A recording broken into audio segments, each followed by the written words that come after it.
like to invite Mr. Tony Leikas, he's the CEO of PESMEL, who will also be conducting a workshop after this inaugural session. Mr. Tony.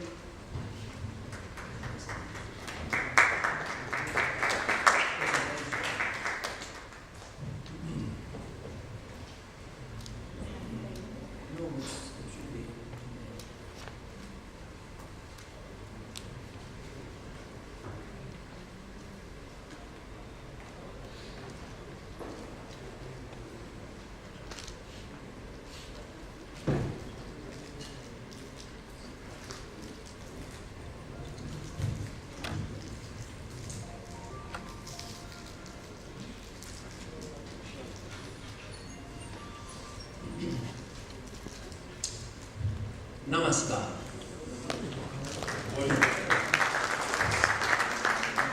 So, ladies and gentlemen, I'm so happy to be here and of this opportunity that we can present our view of logistics and material handling prospects in India by 2030. When listening the previous speeches, so I believe that our view can be very supportive in all these development actions. But in the beginning, so how we from EU and Finland see India in 2030? So during that time, you will be still one of the fastest growing economies in the world. The whole size of the economy will be clearly third biggest, and the steel sector for sure is already now the second, will be even bigger compared to complete economy.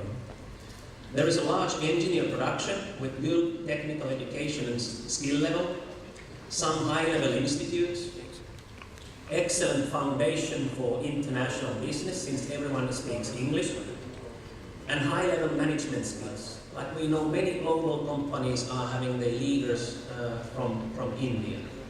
So this is how we see India now, and especially in 2030. If you may, I have done some comparison between my home country and India when it comes to logistics. So both countries are having lots of heavy industry. When you have mining, steel and aluminium, we have lots of mining, pulp and steel.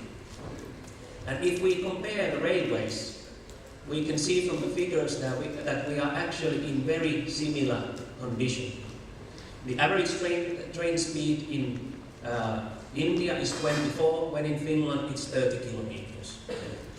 Turnaround time for the wagons in India is 4 days, when in Finland varies from 4 to 5 days. The double track percentage in India is almost 33%, when in Finland it's only 10.8. The challenge we have is that we have a relatively large country compared to population, and we are far away from the market. So we are in the edge of Europe. So based on this, what we have learned about logistical chain? We have learned that transport times are often less than 50% of the total turnaround time, meaning that the waiting times and loading times in the mills or ports are excessive. Many times you can see there's lots of trucks or wagons waiting to be loaded or instructed. We have also learned that windmill logistics and shipping functions can influence the whole chain. There's a saying that well planned is half made, so same applies in logistics. So the better order you have in your material flows at the mill end and shipping, it serves the whole logistical chain. So what are the alternatives? Naturally, always it's good to build roads and rails, the infrastructure. But then we can do in both ends in order to reduce the waiting times. We can improve the equipment automation at the mill end and also at the ports or at the customers. But then for all these three, there's one more factor, is this Industry 4.0 networking and system integration by the softwares. These are the main areas where we see what can be effective. Indian Railways is having target to double the cargo train speed, and like I was saying, it's always good to build the infra. That would for sure support.